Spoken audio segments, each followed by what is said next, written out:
you go through this big organizational investment, almost cultural investment of unifying your entire data set, right? Just having a single source of truth, which, by the way, is a continuous and kind of work in Yeah. progress. It's so counterintuitive to then say, okay, we did it, right? We're where we want to be. Now to get any sort of AI modeling done or to have any sort of campaign execution, let's copy that data outward. You just went through this whole investment. Why are we going back to that? The applications are coming to the data and at the very least removing friction and removing copies, whatever the application model is.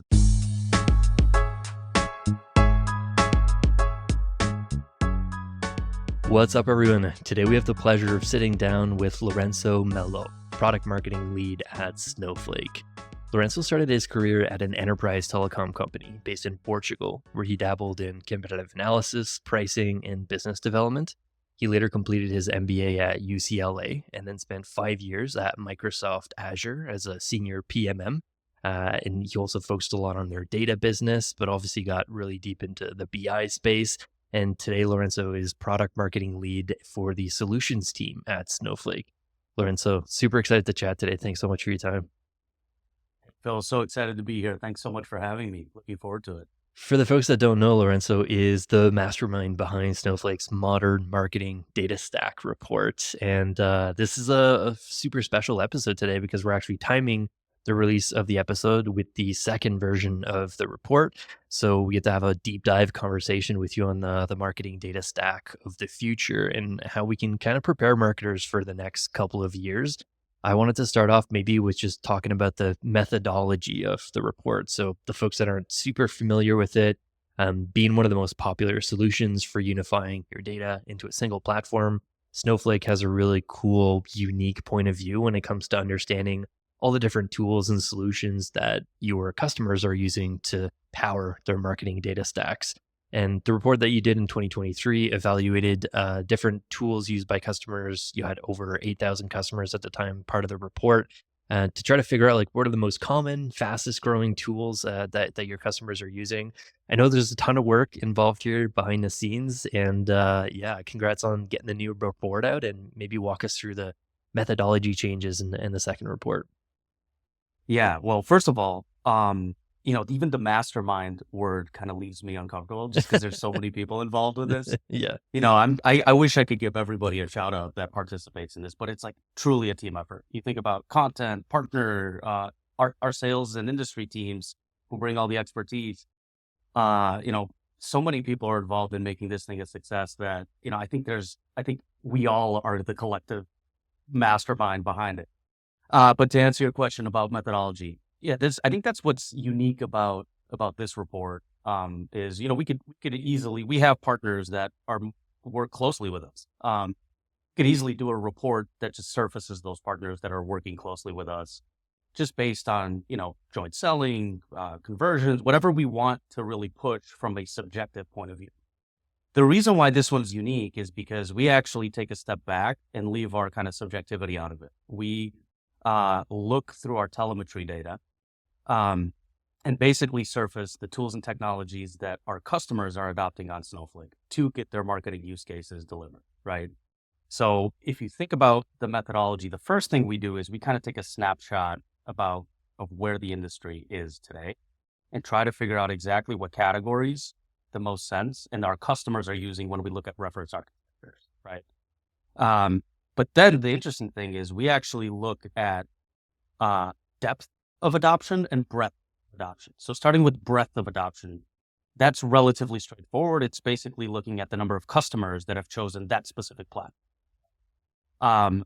That can also be, Phil, just for the audience's knowledge, it can be customers using connected application, for example, but it could also be a stable edge, so a data sharing relationship, right? So we basically look at that and say, all right, well, how broad is their adoption on Snowflake? But you could have, 1,000 customers with very little consumption, very little usage. So we also have to look at the depth of adoption and really how sophisticated the use cases are that are being adopted by the customers with that platform. So basically we take breadth, depth, we create an index based on those numbers and we stack rank them, right? And then basically what we do is we go back to that first part of the analysis of the categories, and it basically categorize all these partners based on their index and their categories and surface the leaders in this space from our perspective. So I think the cool thing about this and really what's been so fun to be a part of is really the objectivity of the analysis. There's partners in there that candidly are very much successful, clearly, because the customers are using them. But we haven't done a ton of joint go-to-market, and it kind of opens up that relationship for us to go and do that because our customers are asking for it, right? Based on adoption. So that's essentially what we do in the methodology is taking a snapshot of the industry of what categories make sense, look at our telemetry data and figure out breadth and depth of adoption, index that, and then basically allocate based on those categories the ones that are most commonly and frequently adopted by our customers. One of my favorite parts from the report last year was like reading through some of the key themes that you guys called out when you kind of like sift through all the data, and then after like categorizing everything. There was like four main factors that you called out in the report last year, and I'm curious to hear if there's kind of new ones that jumped out or if there's recurring themes in there. But the four ones that were called out last year from the data stack landscape was the convergence of AdTech and Martech. We just chatted with Aaron, your colleague at Snowflake, deeply about this topic. So I think it's episode 138 that dropped at the end of September. So folks haven't checked that one out. Super fun conversation with Aaron there. But there's also LLMs and GenAI. I think that you guys called that really early last year. Definitely a prevalent theme for us on the show as well. But data privacy and the race for a single source of truth. So those are the four that were kind of called out. What are some of the most interesting shifts from 2023 to 2024 in the new report? Yeah, I think the way we framed it last year was we were kind of discussing them and positioning these things as trends, right? And things that we're seeing in the market that as part of evolution of the market. This year, we've taken a little bit more of a prescriptive positioning of those things, not necessarily as trends, but as just seismic shifts that are not going away, right? Last year when we did the report, we positioned those things you just listed out as trend and things that, are really shaping the evolution of our industry. I think this year, what we've done is we just realized that these things aren't going away. They're not trends, right? I think there's an interesting part in the report where the writer, who's awesome, Brian McDonough, compares it's like this is not bell bottoms, right? They're not gonna go away, right? And so when you think about things like privacy, when you think about things like Gen AI, and when you think about things like data gravity, these things are not going back to the old way of doing it. They're all going to be here for the foreseeable future, and they're basically just turned the industry kind of on its head and reshaped kind of a new era of marketing. So I think the first difference is kind of just taking an admission that, hey, these things are they're not the current, they're the water, if that makes sense, right? And those things also have they lead to shifts and trends, right? So one of the things that we call out, for example, and maybe Erin touched on it in her episode, is around commerce media, right? And things like, you have things like retail media and even travel media where, traditionally you have, I would say, thin margins, right? But then you're looking at this incredible amount of first party data that these organizations are sitting on as kind of the last point of contact with the consumer, and figuring out ways to monetize that and really increase those margins, right? So those are things that are being enabled by this concept of data gravity and first party data, and also kind of enabled by technologies and data infrastructure evolution like data clean rooms, right? That allow you to share data in a privacy preserving way. So those are, I think we've done this year is we've said, all right, there's three things that define our industry: privacy, data gravity, Gen AI. And those things are leading to things like commerce media, change in how measurement is thinking. We see a lot of customers coming to us and wanting to talk about MMM right now, right? And we see, again, all these customers that are looking to us for, to change their strategy into becoming not only an ad buyer, but also becoming an ad seller, right? And so it's really interesting how these things are shaping it. I will call out one thing, Phil, which is kind of this concept of data gravity, which has kind of repercussions around the Martech and AdTech conversions that you and Aaron touched on. But really, it comes down to that part of it, right? So these tools and technologies are now using the same data source to execute, whether it's real-time bidding on the ad tech side or personalization and segmentation on the MarTech side, whether you're, you know, driving personalized experiences to your existing customers or looking to acquire new ones, the data sources are the same. It's the same. It's the brand's data.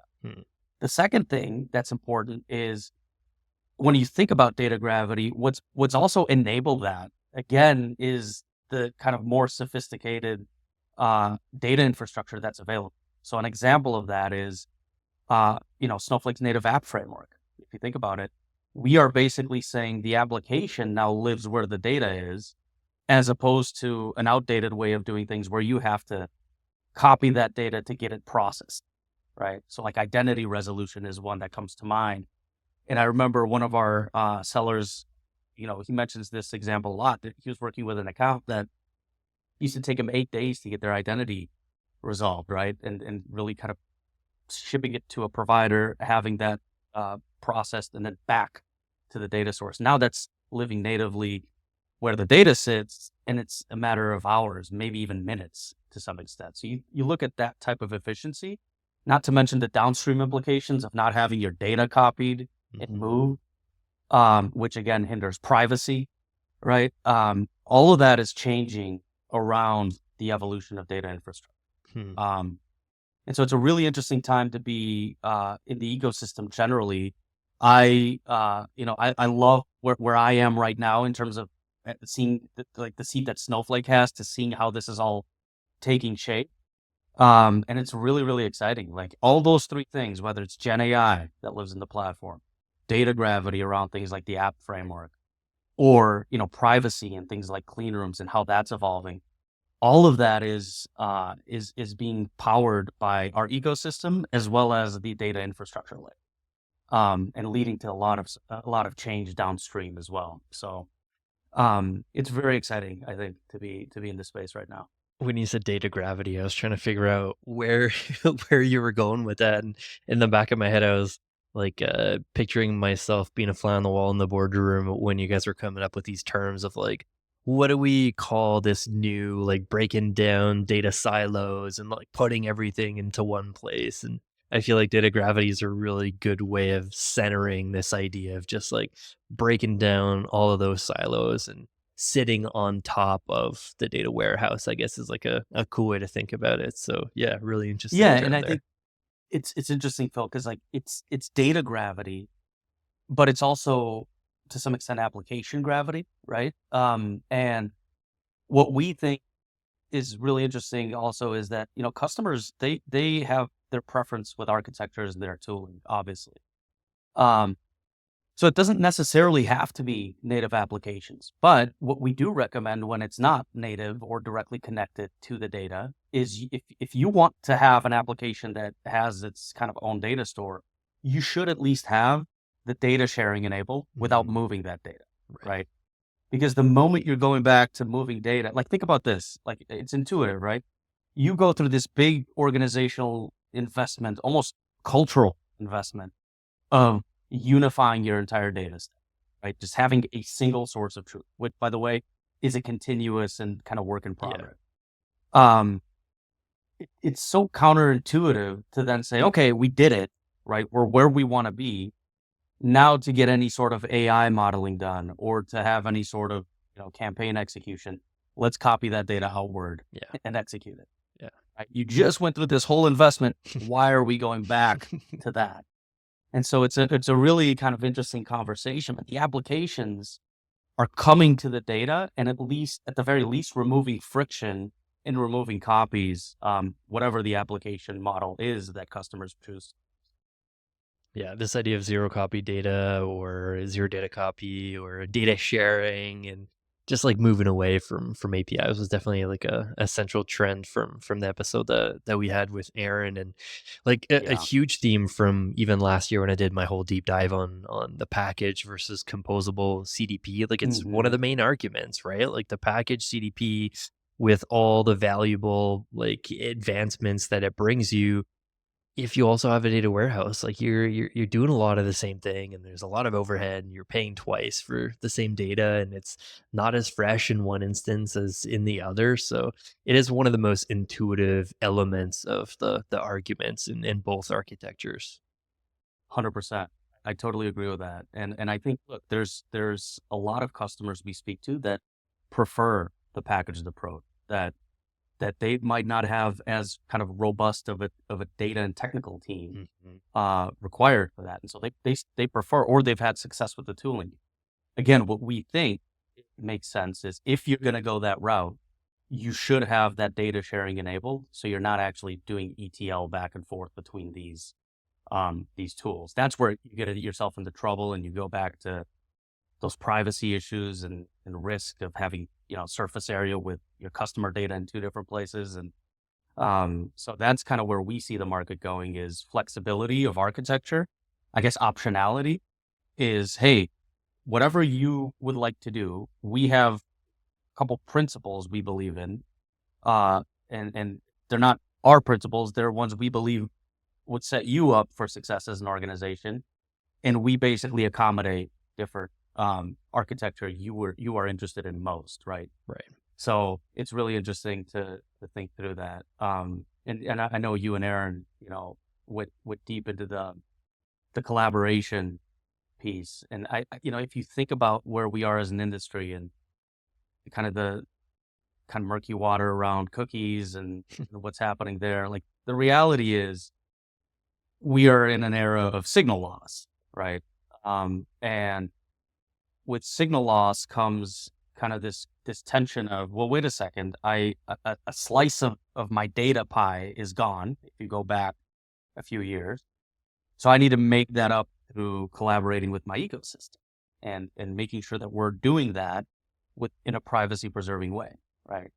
And so data sharing, and particularly clean rooms, are ones that allow you to do that and really kind of fill some of those gaps you might have in your first party data strategy in a way that then can lead to a ton of different value and use cases for organizations really across every industry. So interesting time for sure. Let's go back to those themes that you called out in the new report there. Like, how would you say those themes show up in the stack itself that you've kind of put together, and what changes are kind of reflected in the categories in this year's report? Like, I was just bringing up last year's report again and looking at the categories. So there's like a split between like marketing domain specific tools and then the data stack, like the foundational tools that kind of like supported and empowered a lot of those marketing tools. But on the marketing side, there was like four main categories. You had data capture, so tools like Amplitude and Mixpanel. You had enrichment, tools like Zoom Info. You had activation, which was kind of a mixed bag of like reverse ETL, census, but also like activation and automation tools. And you also had a measurement box. Mhm. We'll maybe talk about like some of the changes reflected in the categories this year. Yeah. So we kept the layers you referred to, right? The Hmm. data platform layers, and then the marketing and advertising specific layers. And the reality is data and marketing are kind of, again, the data stack is converging a Yeah. little bit, right? And you think about it, we see a lot of customers that are in that foundational stage of unifying their data.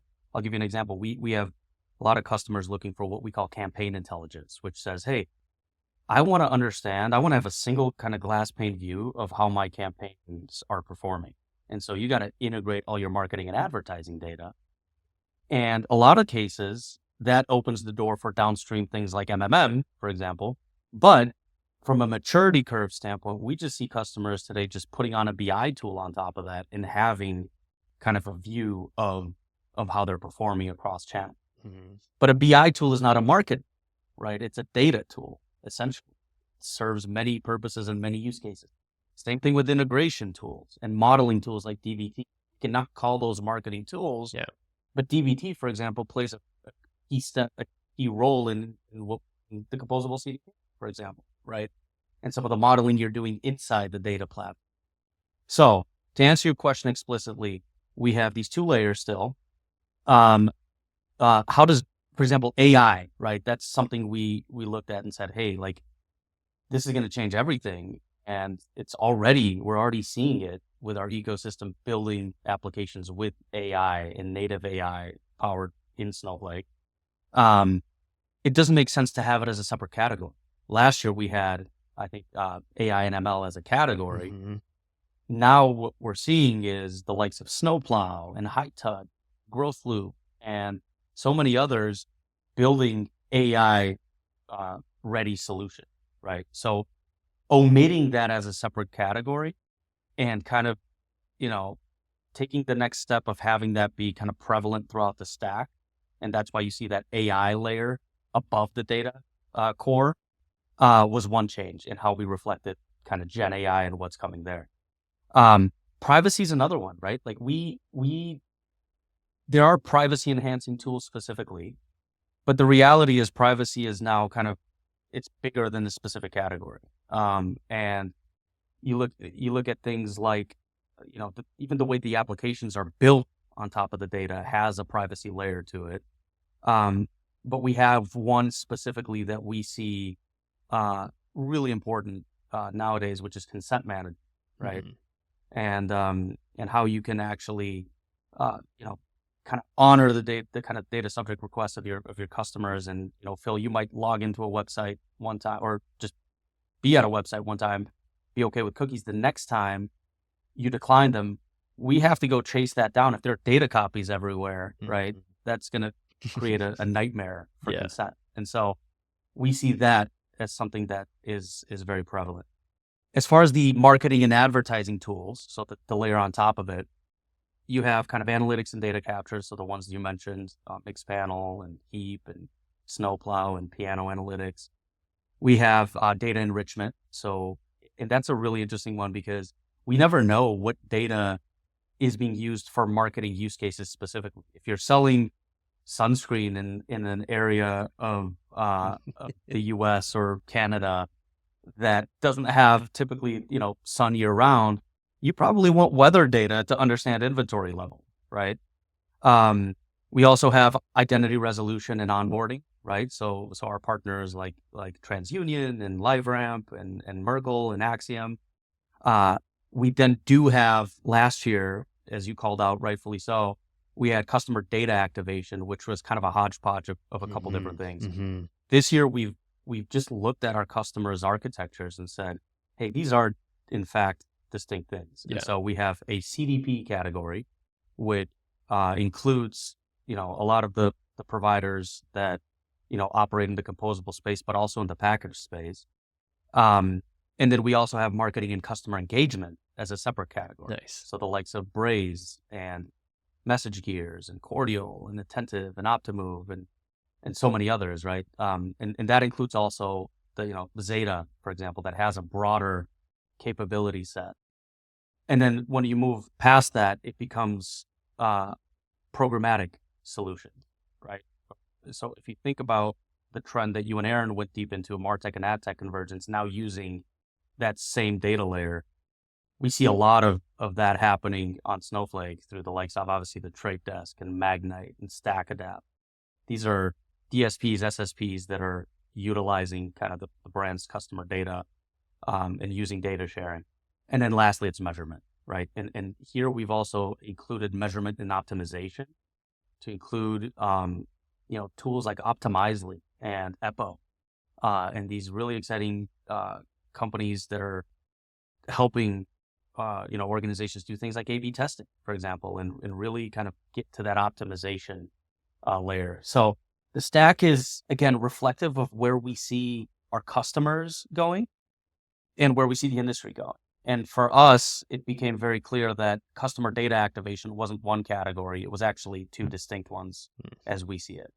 And so that was a lot, but I hope all of you listening do take a look at the stack and maybe you can follow along as I'm kind of walking through it a little bit. But I think that's what we're thinking through for this year. No, awesome. Yeah, I'm picturing folks kind of looking at the Snowflake Data Cloud and all the different categories, and maybe they're getting a bit more curious about like some of those boxes, and they don't recognize too many logos in there. And I feel like that spurs, some of that curiosity and diving in and figuring out and discovering some of those new tools. I think that's the benefit of like still having a data cloud map, I guess, like landscape that's Yeah. small enough to still see the logo names on there. Scott Brinker and Franz can't say the same anymore about their landscape. You need a magnifying glass to be able to make any sense of that category. But obviously, you're Yeah. taking a much more focused and siloed look at the landscape. And it is really like an interesting point of view because it's like customers that are building on top of Snowflake. So it's obviously not a look at like all the data warehouses and all the tools that are on top of data warehouses. It's Snowflake only, and it's Yeah. forward thinking companies that are building on top of that. So I like the simplicity of it, but there's also like myself looking at the report last year. There's a bunch of names that jumped out that I wasn't familiar with. That I jumped on their sites, started following folks on LinkedIn, and even had some of those folks on the show. Just That's recently great. chatted with the founder of Ruckerbox, who wasn't a measurement attribution vendor that I was super familiar with. So yeah, I think that's like part of the benefit there is like, yeah, I recognize some of the names, but like, damn, like I don't know that name and that name, and I'll go check them out and see if I need an extra tool in my stack. Yeah. And look, I mean, Scott, first of all, shout out to Scott Brinker. He is, if you read the report, he was a huge help and consulted with him. He is the the godfather of Yeah. the ecosystem, in my opinion. Miles Younger as well, providing his kind of expertise on the ad tech side. And those guys, Franz and Scott provide a landscape of the full ecosystem, right? Their function in that report, besides all the trends and research that's amazing that's done in there, is really about talking about taking a step back and getting exhaustive on the ecosystem. Ours is more around saying, what are the ones, the tools and platforms that are kind of connected to the Snowflake ecosystem and that our customers are opting for, right? So it's exciting that you're seeing some of the names like Rockerbox, for example, who's there again. Uh, you know, our customers are choosing them, right? And they have delivered value, and so they and many others, right? And so it's exciting to at least get that name out there, particularly positioning it as a joint relationship with Snowflake, that our customers can kind of benefit from. Yeah, it's fun seeing for sure the two breakdown of like the foundational layer of data tools, and then how it kind of supports like the marketing domain specific tools. And I like how you've got a separate category for activation and Yeah, engagement this year. But like one thing I chatted about with Aaron and a couple different folks on the show too is like the overlap between Martech and data tech or like data yeah, tooling. Like, I grew up in marketing in a time when marketers had to fight for engineering resources, and, I don't know how it was like when you grew up at Microsoft and Azure there, but, like, most engineering resources were focused on product, and to accomplish any type of technical stack, you had to, like, get in line, and it was a long line. But nowadays, like, marketing and data teams work hand in hand. Like, at my most recent startup, we worked super closely with my counterparts on the data team, and some companies, they're even like part of the same team or in growth teams. There's like yeah. one of each, like these like tiger teams, right? How do you think of this distinction between the Martech stack and the data stack? And what's that overlap? And do you kind of see the lines becoming less and less blurry? Like in 5 years, when you do this report again, is there even going to be a delineation between those two separations? Like, yeah, curious your thoughts Well, there. it's a great question, honestly, and I don't know where it's going to go. I do think there's always going to be space for tools in the data stack that are applicable for use cases beyond marketing, Hmm. and then there's going to be kind of domain specific tools. Yeah. So, um, but I think that it's interesting you said that because your point on kind of getting in line and like growing up in the marketing era where you gotta have to spin a ticket and hey, we'll get back to you in a week. That that doesn't even necessarily happen in the stack creation or kind of design phase alone, Like that happens to create campaigns and to Right. actually execute at a fast pace. Gen AI could end up changing that, right? I mean, you think about how you and I as marketers can now talk to our data and get insights quickly. Or having the converge, I guess the convergence of AI and BI, and how we can actually get insights more quickly as marketers without being so dependent on our technical teammates, right? That democratization of access to data, I think, is going to be really powerful going forward. But to your point, to get that started the right way, those two teams need to be in lockstep, right? And we actually see that kind of marriage between the data team and the marketing team or the business team be a prerequisite for success. If they're not in lockstep of, hey, these are the business use cases we want to address and reverse engineer that into what data is needed, it's usually a recipe for disaster if those two are not speaking the same language. So, for anybody listening out there that's thinking about kind of diving into this kind of data-driven marketing space and really kind of getting really serious about building your stack the right way, first step is to get in line with your data team, very, very close to them and thinking through what's out there, what's available today, what we need to accomplish, what are the business goals, and almost have this tiger team of really thinking through that together and reverse engineer that into the data stack. So I think, your point on these two things kind of maybe potentially converging. I think there's always going to be space for, BI is never going to be marketing specific. Maybe it will. Maybe there's going to be specific BI tools that are marketing only.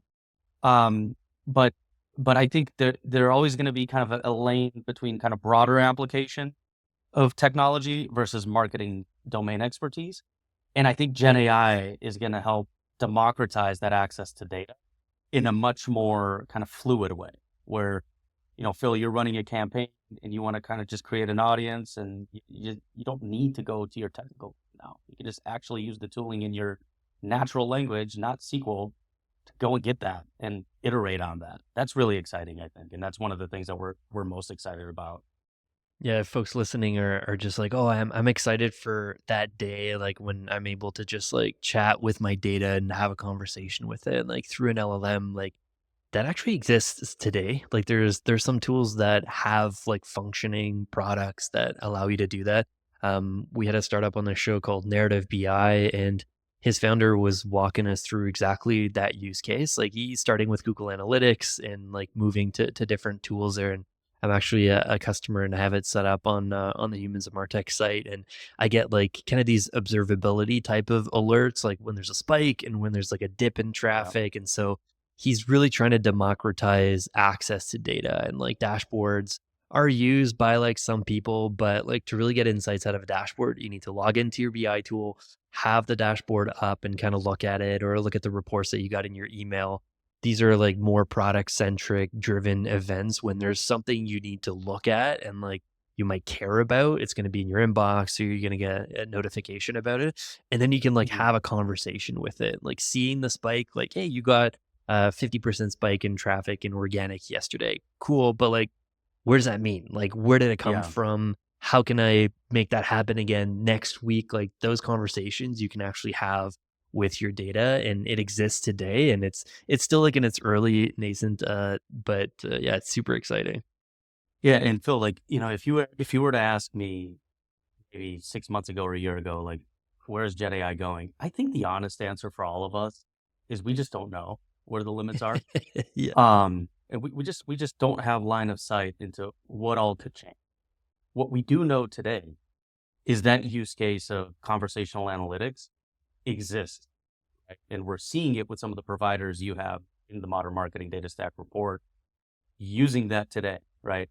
So I think for a while when this kind of wave of Gen AI revolution and excitement happened, I think we all kind of, at least my personal belief is, we all kind of struggled to sink our teeth into something concrete, right? There was a lot of conversation around the creative element, but what else, right? And I think this kind of talk to your data piece in your own language and things like co-pilots, like that's where we are today.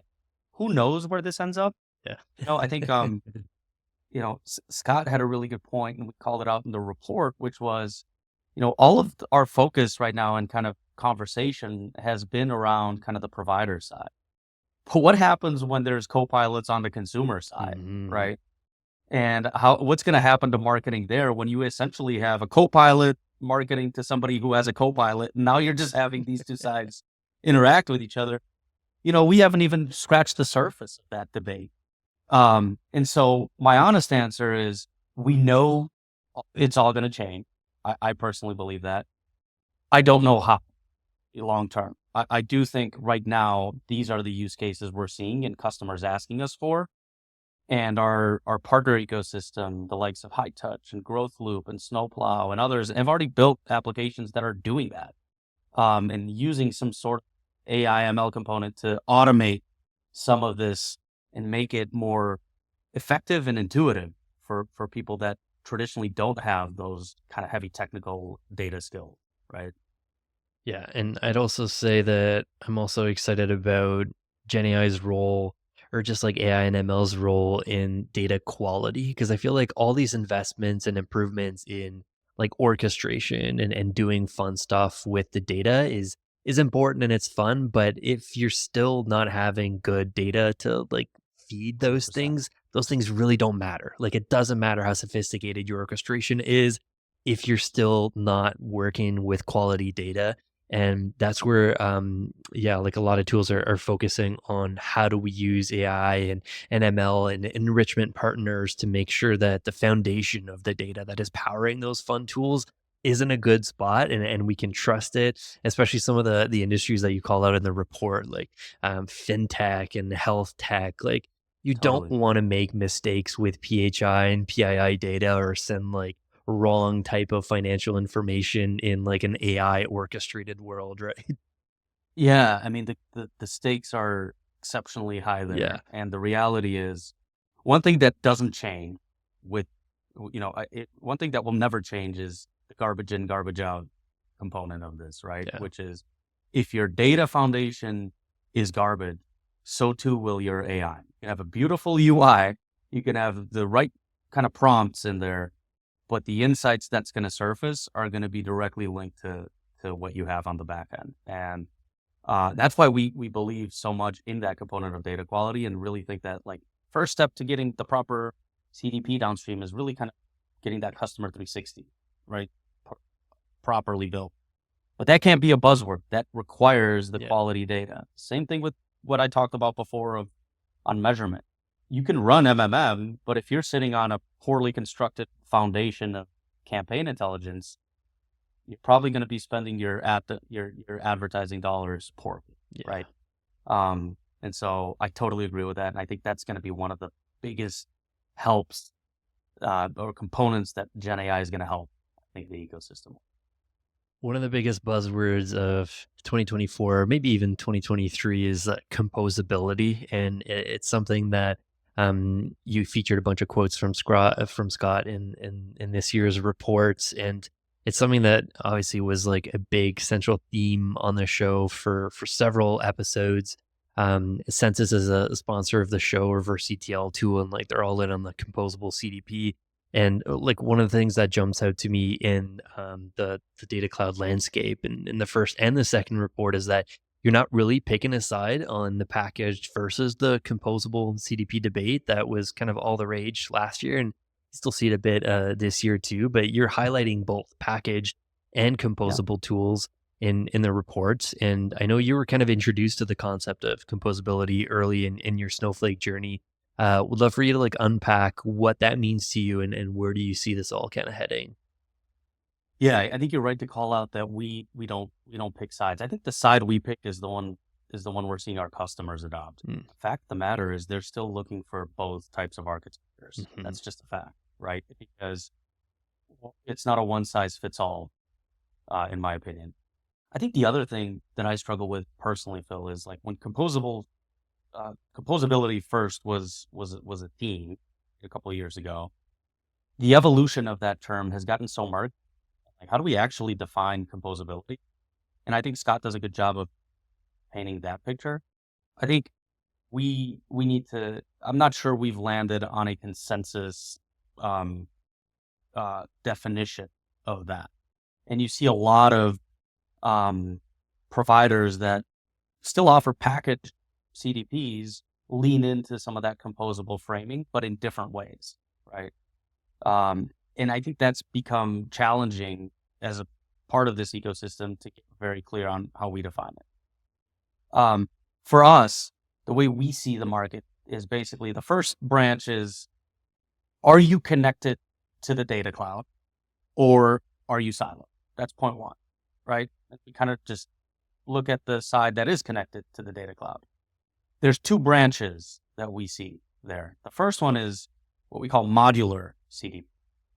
And the reason why that's important to call out modular is you have a provider like HighTouch that offers the end-to-end capabilities of a packaged CDP, but they do it directly on the data cloud. That's a different lens than who participates in the composable CDP market, but do one part of that capability, right? So we call that modular.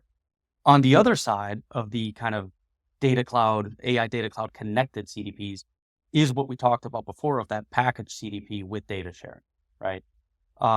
So Braze uses data sharing, Simon Data uses data sharing, Zeta uses data sharing, and you have these essentially packaged offerings with the full end-to-end capability, but you don't have to deal with those silos and those pain kind of ETLing everything and bespoke integrations and things like that. So that's how we see the market. Others might disagree, and that's completely fair. I think it's going back to that kind of murky water of how to define it.